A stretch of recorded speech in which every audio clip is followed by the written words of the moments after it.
Live from the National News Studio, Sri Lanka.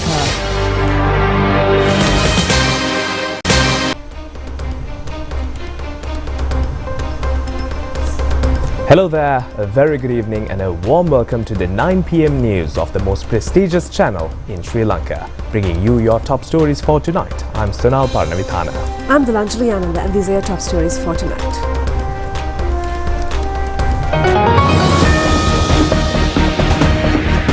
Vesak celebrations island-wide.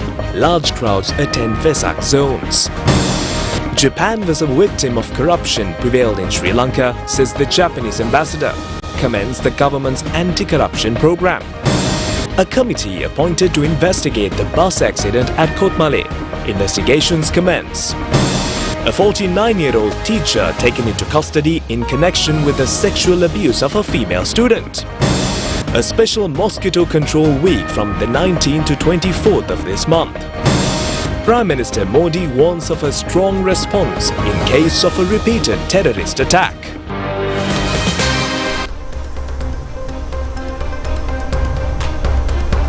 Now for this and other stories in detail. Japanese Ambassador Akio Isamata says that Japan was a victim of the corruption prevailed in Sri Lanka. The Japanese ambassador expressed optimism that the present government, led by the president, would tackle these corruptive acts. The Japanese ambassador Akio Isamata has made remarks over the corruption existed in the country during a roundtable discussion with journalists recently. He has said that there were reports about several Japanese companies facing issues in Sri Lanka in securing investments. Japanese companies strictly observe compliance obligations and therefore never offer bribes or kickbacks. He has reaffirmed Japan's support for Sri Lanka's development and welcomed the launch of the National Anti-Corruption Action Plan. Responding to remarks made by President Anura Kumara Dissanayake during the launch of the National Anti-Corruption Action Plan, claiming that politicians belonging to the National People's Power are not involved in any form of corruption, the Japanese ambassador has said it is equally important to address the same involving bureaucrats. Vesak zones organized at many places to commemorate the birth of Prince Siddhartha, enlightenment and passing away of Lord Buddha were inaugurated last evening. According to our correspondents, large crowds are arriving today as well to witness the grandeur of the Vesak festival in the same way as yesterday. Large crowds came to witness the Nuwareli official Vesak zone yesterday, and the trend is being continued today as well.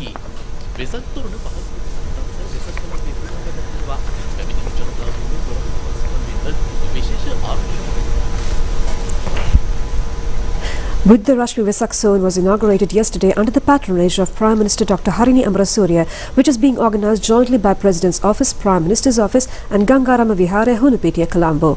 Parallel to this event, 3 armed forces, police and civil security department are jointly presenting a series of devotional songs which will continue tomorrow and day after as well. A Rise Dansal was held at the President's Office yesterday with the participation of President's Secretary Dr. Nandika Sanatkumar Nayaka and the senior officials of Sri Lanka Army. Minister Dr. Nalinda Jayatissa officially inaugurated the Horana Vesak zone organized by Horana Urban Council. This includes Vesak devotional songs, an attractive Vesak pandal decorated with more than 100,000 electric bulbs. The Vesak procession, organized annually by Sri Dalada Maligava, took its rounds in the Kandy city yesterday. It passed through Dalada Vidya, Diyasena Nayaka Vidya, Temple Road and Deva Vidya and returned to Sri Dalada Maligava via Raja Vidya in Kandy. The Perahara toured the city under the patronage of Karya Karavana Korala of Sri Dalada Maligava. Totalanga Vesak Pandal is on display for the 70th consecutive time this year, depicting the life story of Arhat Maha Kashapatera. The Vesak Pandal, presented by the Central Fish Market Complex, Paliagoda, is being displayed now for the 3rd consecutive year this time. Devadatta life story is the theme of the Kiribadgoda Vesak Pandal, presented this year for the 24th time. Paliagoda Navaloka Vesak Pandal has been organized for the 64th time this year under the theme Aloka Udapali. Another Vesak Pandal is on display at Dematakuta, depicting Maga Manavaka Jataka story put up for the 48th time. Vesak zone at Maharakadavati is being conducted this year at Kirillavala Central College grounds.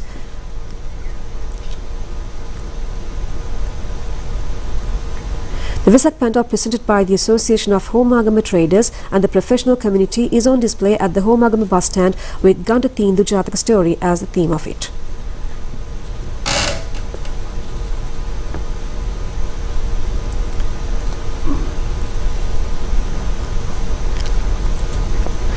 The Kalathura Vesak zone also commenced yesterday with contributions from government institutions, security agencies and students of Kalathura district schools. The Vesak pandal constructed in the middle of the city depicts Manikara Kulubagatisa Jataka story. Telapatta Jataka story has been depicted by the Vesak pandal presented by the United Youth Forum of Katuwavala.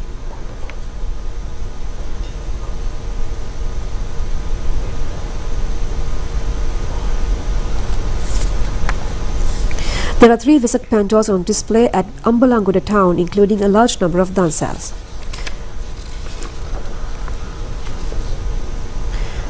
Anuradhapura Vesak zone will operate throughout this week. A large Vesak lantern, which is a joint creation of the Youth Forum of Habarakada Homagama and the residents of the area, is on display this time as well in front of the Sri Shailanthana Vihare Habarakada.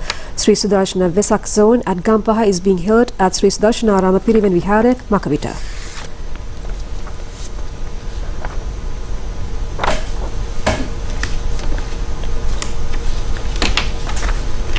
The Trincomalee Vesak pandal is presenting the story of Venerable Ananda this as the theme.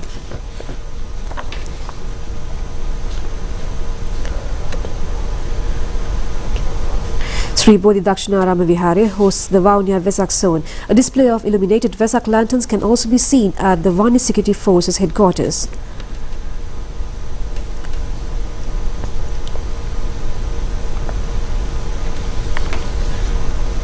The Vesak drama presented by a group of youth at the Vava Road, Boralesgamur, is being enacted on an open stage of the area. The Vesak pandal presented for the first time by the Young Buddhist Association of Ambalam Mulla Sidhu, displaying Rajovada Jayataka, is in progress now at Ambalam Mulla Urban Council grounds. CPL Vesak zone organized by Ceylon Biscuits Limited is being held at Makumbur area with the display of a digital pandal as a special feature.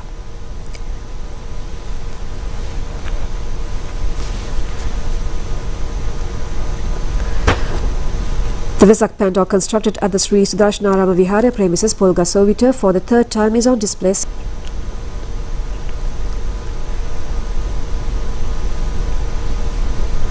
Shilapadma Jataka story has been the theme of the illuminated Vesak lantern presented by the Youth Forum of Kannadagavatta, Hiripitiya.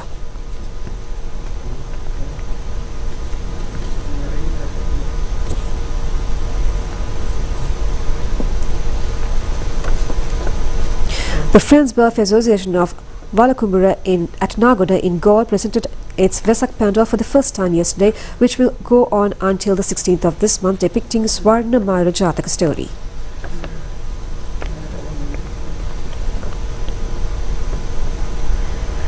A display of sacred relics of the Arahat Sivali Thera and other Arahat venerables is being organized under the patronage of Venerable Malegoda Nandathera, Chief Sanganayaka of Valalavata Koralaya at the Athagama in Kalathura.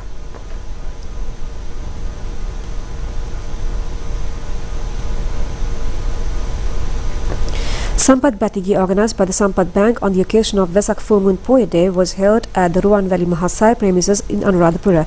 A large number of senior officials of Sampad Bank were present on the occasion, where the devotional songs were sung by the staff members of the bank.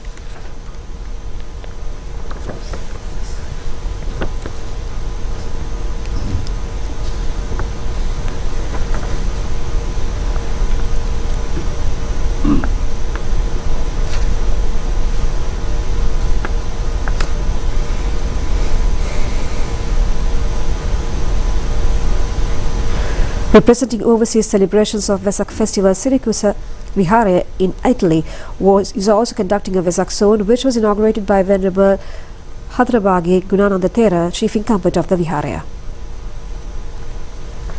A special Vesak celebration was held in China too. Sri Lankan Embassy in China organized the event, which was colorful with pandals, Vesak lanterns and various other traditional Sri Lankan decorations. Various organizations in China joined hands with the Sri Lankan embassy in organizing the event.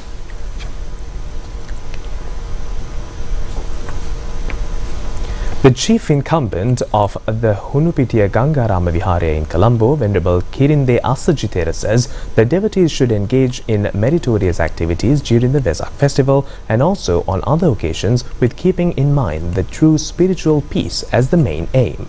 The Thera made these remarks to the national television in a message of blessings. The chief incumbent of the Hunupitiya Gangarama Vihare, Venerable Kirinde Asajitera, said that Vesak festival celebrations are considered as a subculture of the Buddhists. It is also expected to set an example to our children and training as to how Vesak festivities are celebrated through a message. The young generation of the country has to be familiarized as to how they are made participants in conducting Dansals and also get ideas from the stories depicted in Vesak pandals, which are considered a part of the celebrations. The Venerable Thero added that it is not proper to enjoy the festivities, but inculcate a frame of mind which will provide peace. The Thero also said that people should avoid engaging themselves in hurting the sentiments of others by various means during the celebrations.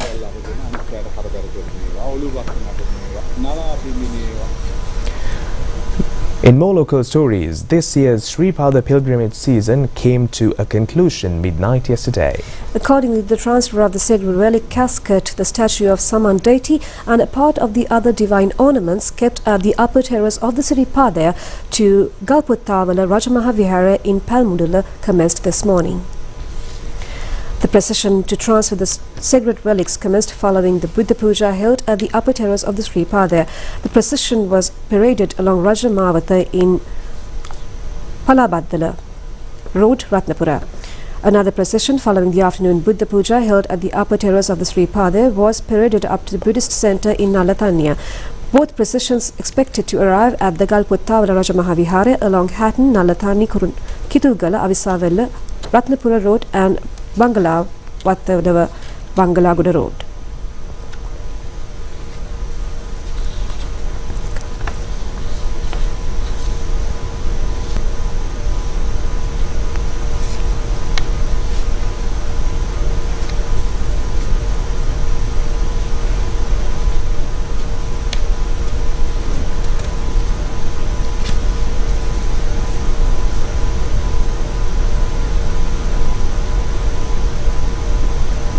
The officials of the committee appointed by the acting IGP Priyantha Veerasuriya to investigate the bus accident at Garandiyala Ramboda in Kotmale arrived at the accident spot for an inspection, and later on they inspected the bus at the Kotmale police station.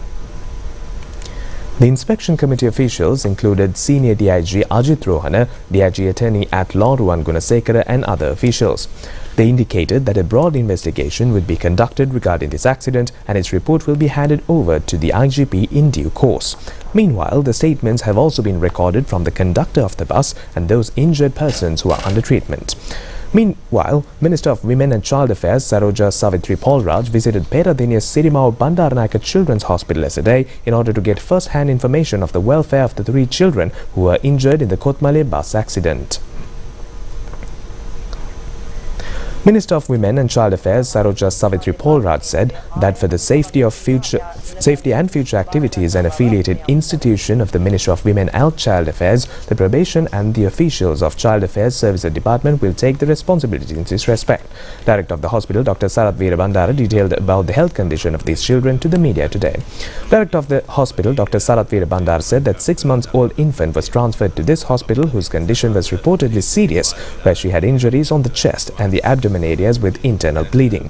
The child is now getting treatment in the intensive care unit and is out of danger now and is expected to undergo a surgery today. Meanwhile, the final rites of the parents of those children who died in the accident were conducted at the Miriyabada Public Cemetery, Koslanda, this afternoon. A large number of injured persons in this bus accident were admitted to the Kotmale Regional Hospital, and Clean Sri Lanka program is also giving a helping hand in maintaining cleanliness and improving facilities at the hospital. The main aim of this program is to raise the facilities and to create a conducive environment for those patients who are under treatment by cleaning the wards and the hospital premises. A special feature have been that the residents of the area joining this process voluntarily. Passenger bus plying from Kurunagala Galgamuwa area to view Vesak festivities met with an accident at Yatihalagala area in Kandy. The accident has occurred when the driver of the bus fell asleep and was taking a bypass road to reach Kurunagala. Our correspondent reported that the driver lost control of the bus at a bend and it fell into a precipice. There were about 30 passengers when the accident occurred and 29 persons who received injuries were hospitalized. Now, a teacher attached to a school in Devinura has been taken into custody yesterday over allegations of sexually abusing a 14-year-old student. The relevant arrest has been made by the Madhura Division Street Children and Women's Bureau.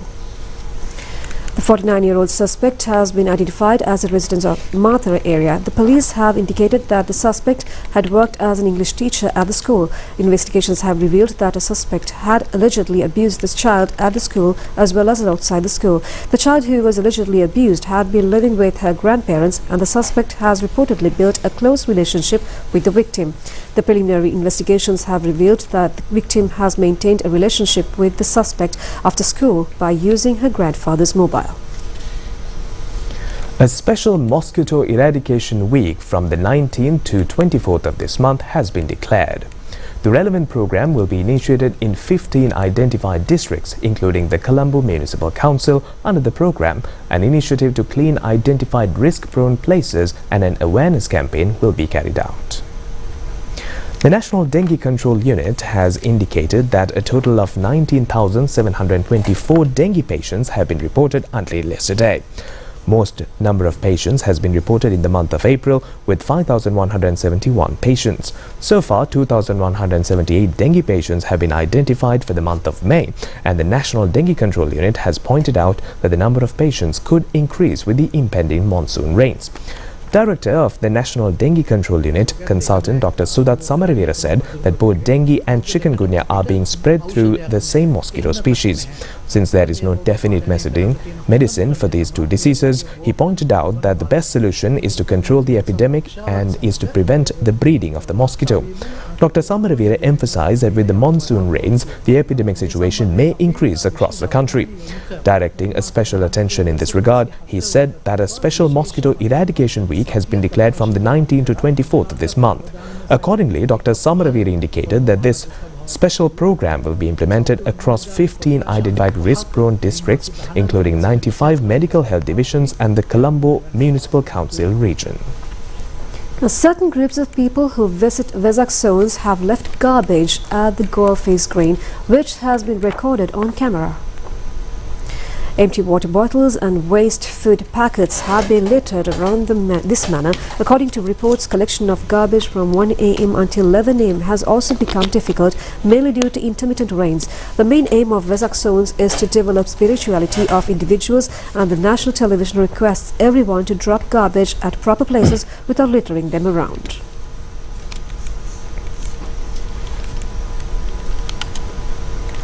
Moving on to more local stories, veteran author, film director, screenplay writer and dramatist Aryaratna Vithana has passed away. He was 82 years of age at his demise. Born on November 14, 1943 in Udabovala, Kandy, late Aryaratna Vithana received his basic education at St. Joseph's College, Bandaravilla.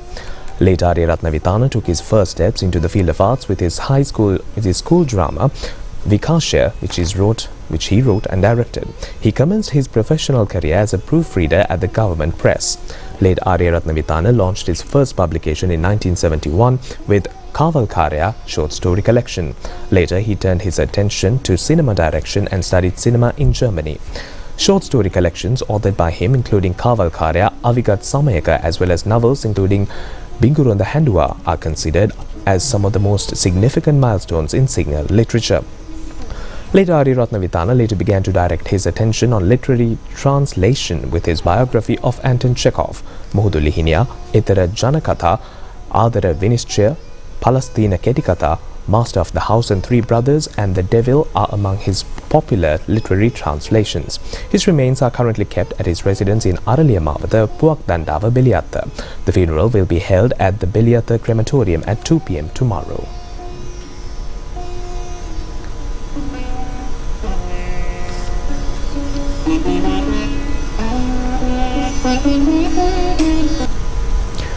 More local stories on the other side of this break.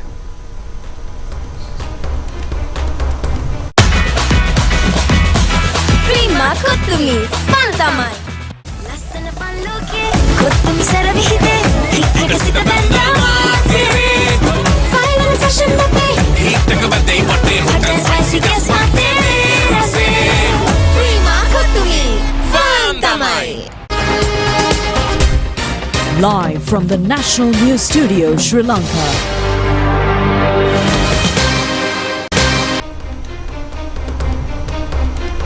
Moving on with more local stories for tonight, the Met Department says showers or thunder showers may occur today in central and Uva provinces and Ampara and Batticaloa districts. Showers occur at several places in the sea areas of the coast extending from Puttalam to Mattaradwa, Colombo and Goa. Showers or thunder showers will occur at times in western, Sabaragamu and northwestern provinces and Goa and Mathura districts. The Met Department has further indicated that showers or thunder showers may also occur at several places in central and Uva provinces and in Ampara and Batticaloa districts. Meanwhile, showers will occur at several places in the sea areas of the coast extending from Puttalam to Mathura, Colombo and Goa.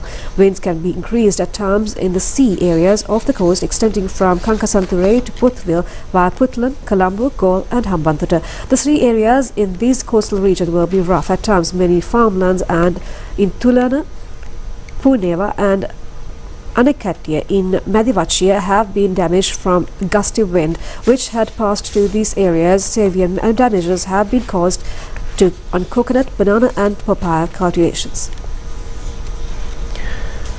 One of the main features that can be seen during the Vesak season is Dansal. Marking the Vesak festival, a large number of Dansals were organized across the country this year.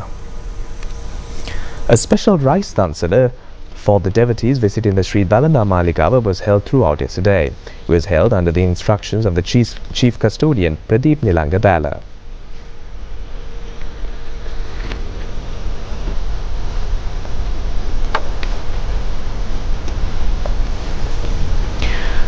A beauty Dansala, a beauty culture program organized by Youth Services Council in Maharagama was held today. Many were present at this program to receive the beauty treatments at the Dansala.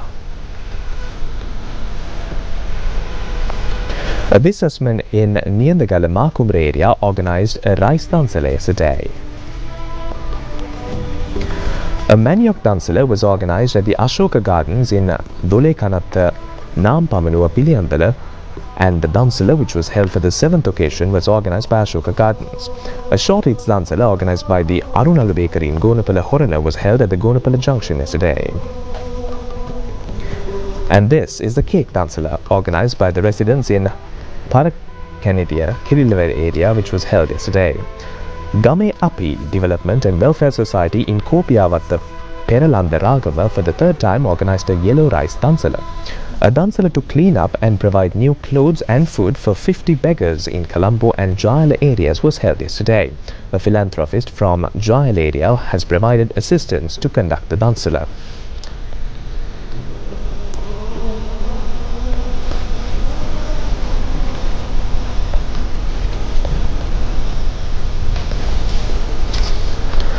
Satsit's Friends Forum in Yatalamatta, Gaul organized a Dansal yesterday for the 10th occasion. The Dansal provided breakfast, lunch and dinner. A Maniac Dansal was organized at the Boralla Junction yesterday, and the Dansal, which catered to over 8,000 people, was organized based on a concept of a student in grade 7 studying at D.S. Senanayaka College, Colombo. Mother's Care Preschool in Maharagama organized a chickpea Dansal yesterday. A Dansala was held to distribute dried rations for low-income earning families in Sri Mahavihare area in Paduka. Steps were also taken to distribute 2,000 rupee allowance for school children and those who are suffering from ailments in the area through the Dansala.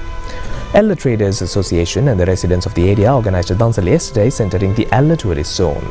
An event was organised at the Kotmale Mahasaya premises to extend assistance for 100 temples in distance areas recently, marking the Vesak full moon Poya day. The event was organised by the chief incumbent of the Kotmale Mahasaya, to commemorate the 57 years in priesthood at the Atamasthanaadhipati Venerable Dr. Pallegama Hemaratana Thera. The Rice Dansal organised by Wide Wings Preschool in Katugasura was held for the 4th time this year. Accordingly, each person who visited the Dansal received a kilo of rice from the preschool students. We move on with foreign news after this break.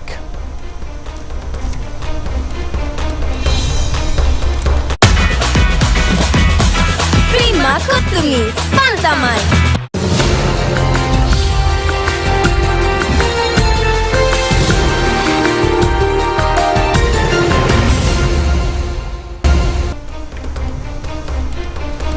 Taking a look at your foreign news for tonight, the Indian Prime Minister Narendra Modi has stated that his country would deliver a strong response to any future terrorist attacks. His comments followed 4 days of military exchanges with neighbouring Pakistan.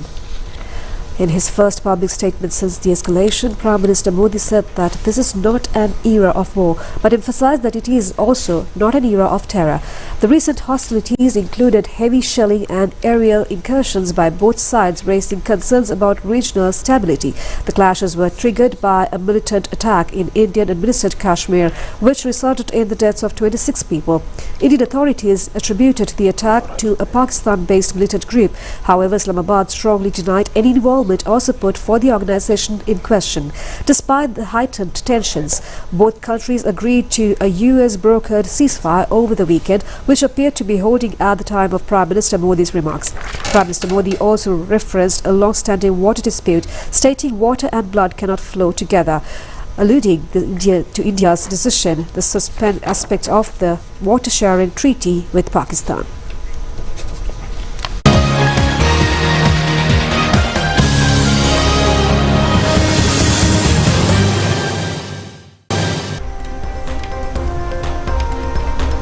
Two Sri Lankan boxers managed to claim victory in the preliminary round matches of the Under-22 Asian Youth Boxing Championship today. And the tournament is currently underway in the Sugatadasa Indoor Stadium in Colombo. Satsara Varnakulasuriya, representing Sri Lanka under the 48 kg weight class, competed against Kyrgyzstan's Anali Anabakov. Satsara Varnakulasuriya managed to win the match by 5 points to 0. He was the first to compete in this year's tournament representing Sri Lanka.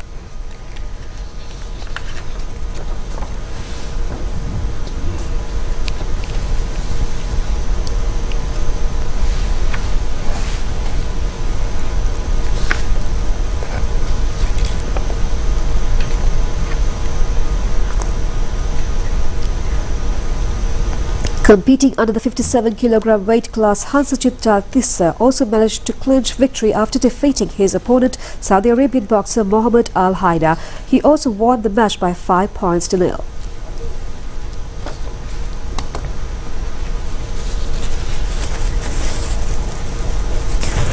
Tatsar Nilusha, who competed under the 51 kg weight class, was defeated by a Kazakhstan boxer.